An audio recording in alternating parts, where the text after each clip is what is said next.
This morning, 48 hours out from the Texas midterm, polls predict a big win for Republicans. State GOP Chairman Matt Rinaldi on the one part of the state he will be watching Tuesday night. Democrats have trailed every poll all campaign long. Do they see any bright spots going into Tuesday? Chairman of the state party, Gilberto Hinojosa, joins us from South Texas. 1 million new voters registered since the 2020 election. But where are they? Early voting saw no surge. We ask a political scientist. And the 2024 presidential election begins Wednesday. The roundtable ready to discuss who's likely to run. Inside Texas Politics with Jason Whiteley starts now. Good Sunday morning, everybody. I'm Teresa Woodard in for Jason Whiteley today. The countdown is on to Election Day. Let's start with some top political headlines across Texas, though. No matter who wins the race for governor Tuesday night, it was a record-setting campaign. Greg Abbott and Beto O'Rourke raised a record $220 million between the two of them. That shatters all previous amounts. Most of that money was spent on TV ads. O'Rourke raised $77 million. Abbott, in the race for a lot longer, picked up $143 million. Harris County is having to make some tough budget decisions because two Republican commissioners have skipped meetings. That means there is no quorum, and the Democratic majority could not pass a new budget. The two conservative commissioners said they opposed their priorities. Harris County will now eliminate 500 open positions, cancel raises for county law enforcement, and delay some flood control projects. And a state senator says he wants to cut through the bureaucracy for victims' families in the Uvalde school shooting. Senator Roland Gutierrez says he will file a bill called the Uvalde Victims Compensation Act this fall. It would finally get those families nearly $10 million in donated support that still remains caught up in red tape. Polls predict a big win for Republicans Tuesday night. The GOP has led every single poll and survey this election cycle. This morning, the state chairman from each party is with us. First up, the Republican Party of Texas, and the one specific part of the state to which the GOP will pay close attention. Jason Whiteley spoke to Chairman Matt Rinaldi. Mr. Chairman, Tuesday is really shaping up to be a good night for Republicans, according to polls. What's the one race or one part of the state you're really going to be focused on Tuesday? I mean, we're really focused on South Texas. That would be the suburbs of San Antonio all the way down to the border, especially those three congressional districts, the Cuellar district, the one that Monica De La Cruz is running for Republicans, and of course the Mayra Flores district. We've been devoting a lot of resources down there, and we expect it to be a great night for them. I've heard increasing confidence from Republicans like you about this and decreasing confidence from Democrats about these three congressional seats. How likely do you think it is that one, two, or all three of these might go to the GOP? I think there's a very good chance we pick up 3 of 3.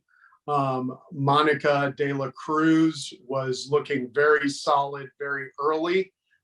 Then as polls started to shift, we saw Mayra take a lead, and she's looking really strong now. And the last one to come across was the Cassie Garcia Henry Cuellar district, and Cuellar has had some issues lately that have come up, and Cassie's really done a great job, and she's surged. So I think it's likely we take 2 of 3. I think there's a very good chance we take 3 of 3. But we got to come out, and we got to do the work. Well, what would that represent, Mr. Chairman, if the GOP is able to win these seats that have been democratically held the entire time?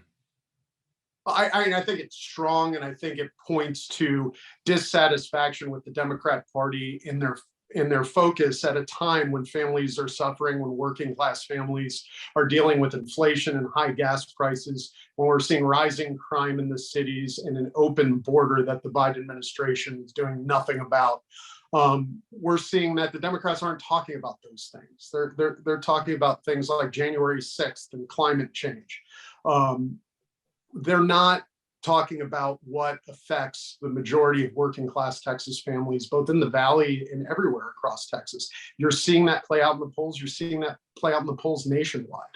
I want to talk to you about historical election results. Greg Abbott won his first term in 2014 against Wendy Davis. He beat her by 20-something%. In 2018, Abbott, of course, was reelected, defeating Lupe Valdez, the Dallas County sheriff, by, I think, 13-14%.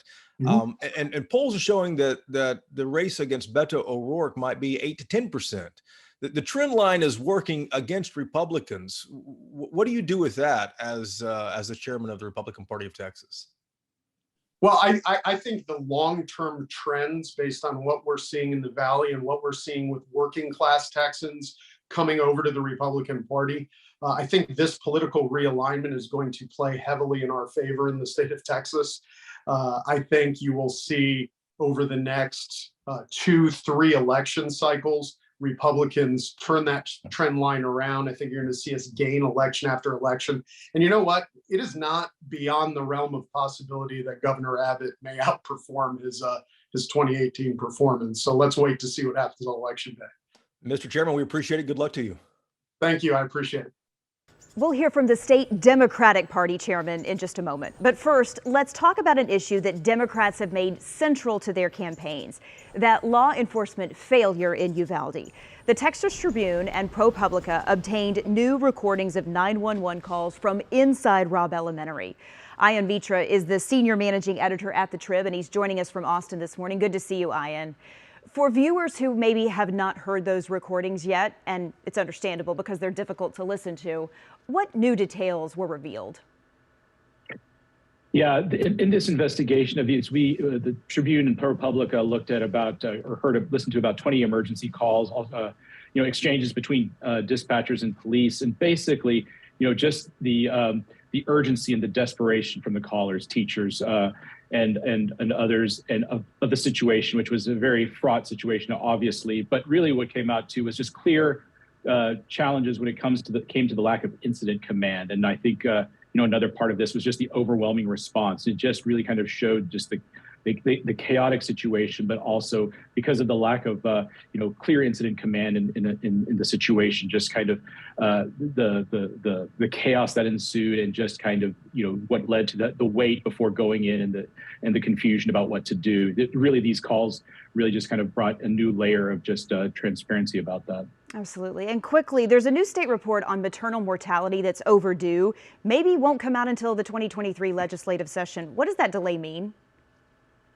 Yeah, that's right. This is a report that looks at maternal mortality, and the idea is to kind of provide some actionable data to work on. And it's a couple of minutes late. Critics or proponents of getting the data out say that there's no way to act or plan legislation or plan funding for initiatives without that data. Some data has come out. There's obviously, when there's an election, there's always concerns about whether there's political motives. The Department of State Health Services said that's absolutely not the case. But this is data that that health legislators will definitely want to kind of factor into their planning ahead of the 2023 session. All right, Ian, stick around. We'll see you again in just a few minutes. Coming up, do Texas Democrats see any bright spots they can look forward to on Election Day? That's one of our questions for State Party Chairman Gilberto Hinojosa.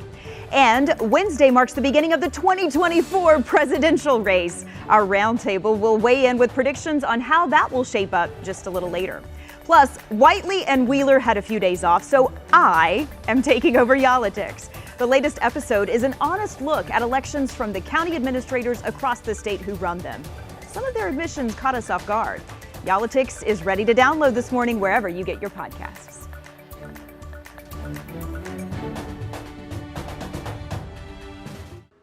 Welcome back to Inside Texas Politics. Public polls have not given Texas Democrats much to look forward to on Tuesday.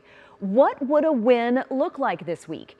Jason Whiteley posing that question this morning to State Democratic Chairman Gilberto Hinojosa. Hi there, Mr. Chairman. Let's talk about the election being upon us here. Finally, polls show Democrats down. It's shown that all along, all year, all summer as well. Where do you see a bright spot for Democrats on November the 8th? Well, Jason, I have been all across the state of Texas in the last few months, particularly in the last 30 days, from Amarillo to Tyler to the Dallas-Fort Worth area to Valley and everything in between. And I see a level of enthusiasm that in the 10 years that I've been chair, I've never seen before. But early voting, Mr. Chairman, hasn't shown that at all. Um, a lot of times our base takes a little while to get going, but we've got the campaign in place to get people to go out and vote. And I'm sure that by the time this interview is aired on Sunday, we would have seen a significant pickup in across the state of Texas in participation in early voting. Mr. Chairman, this is the best ballot that Democrats have had statewide in 20 plus years, in my opinion. They don't still seem to be connecting with voters for some reason. I'm just trying to figure out why that is. Do you think it's the inflation? Do you think it's a midterm election? If this ballot was fielded, in 2020, would they have had a better shot? They're connecting with voters.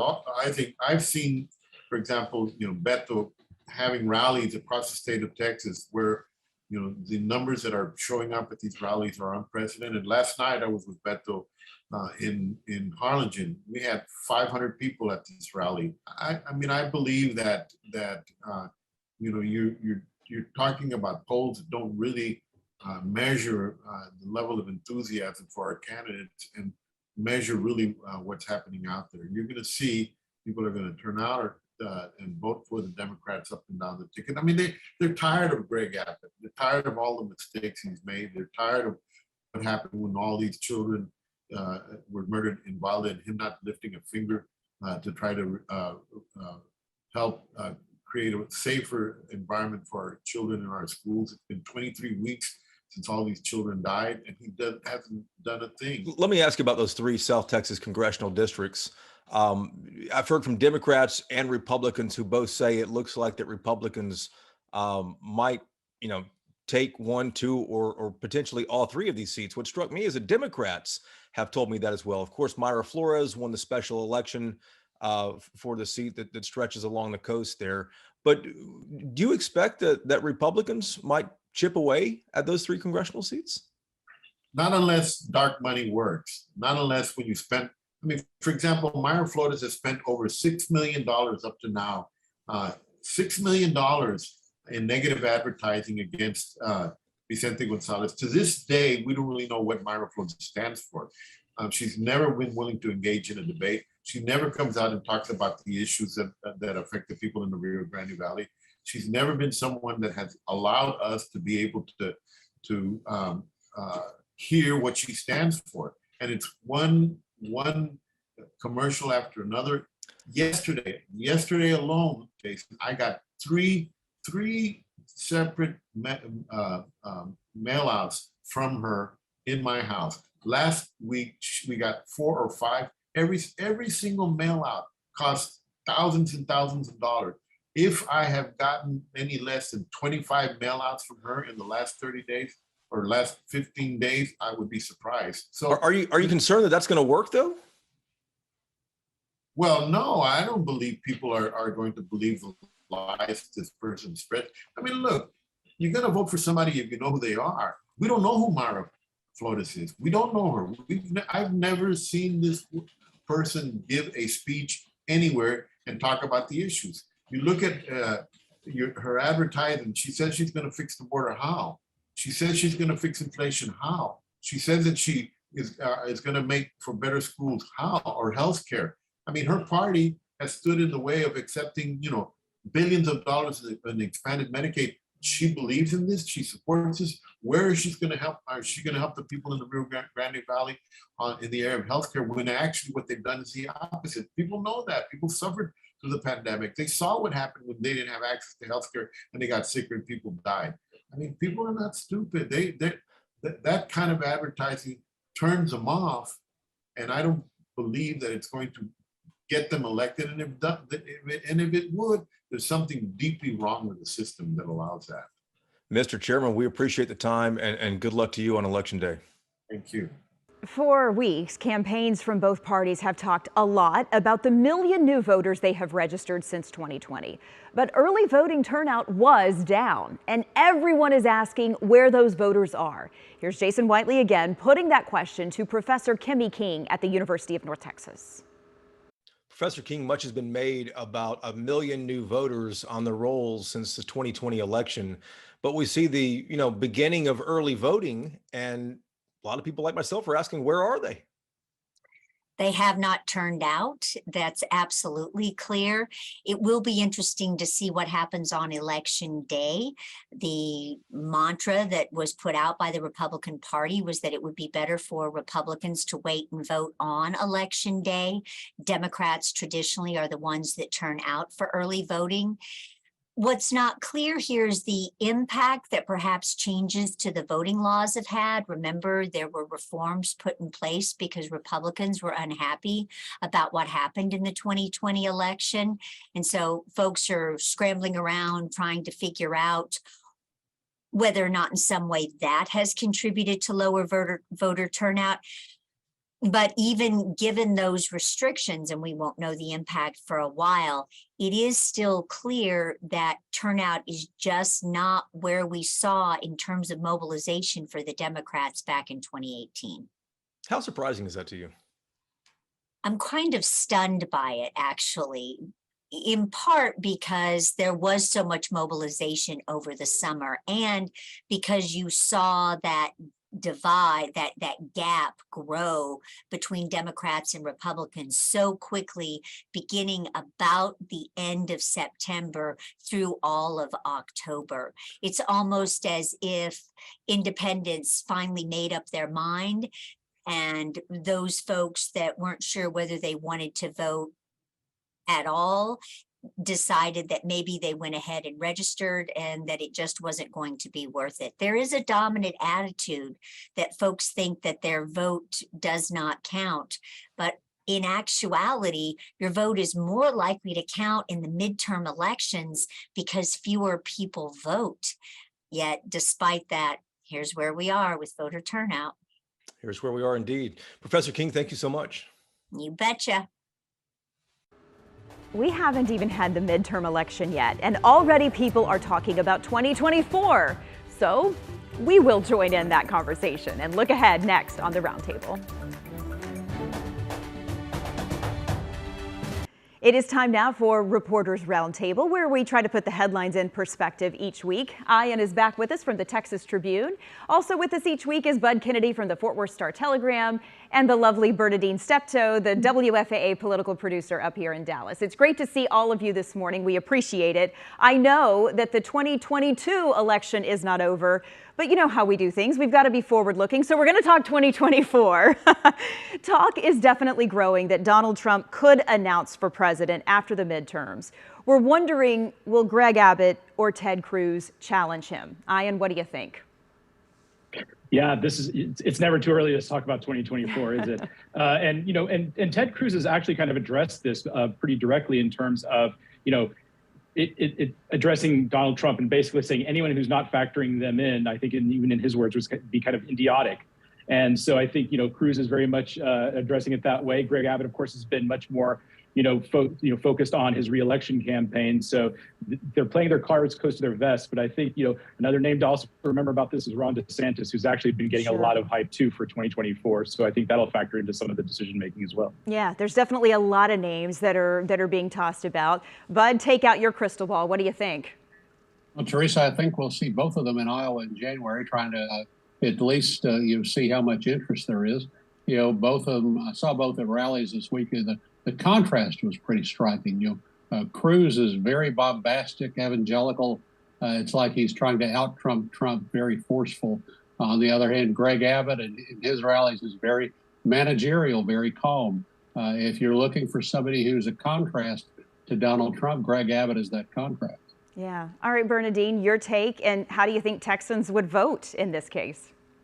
Oh, I think that Texans would vote for former President Trump because he is still the most popular Republican in the country.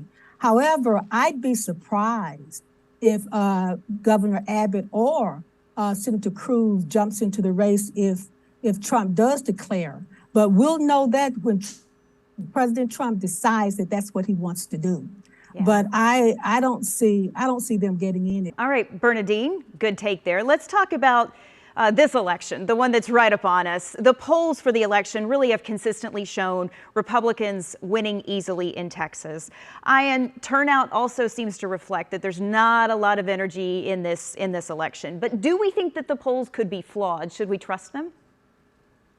You know, polls are always just a factor, and so it's good context, but I don't know if it's, polls are never necessarily a predictor, and so we've seen some wider gaps in some of these statewide races and some that are lower. And I think, obviously we know turnout is not mirroring what we saw in 2018 and certainly not in 2020. So it's hard to say, but we're not really seeing anything that's really showing like a super tight races. So that's, we'll see how the turnout goes, but things are looking pretty good for the Republican incumbents on the whole. On the whole. All right, Bud, your take. Do we trust the polls?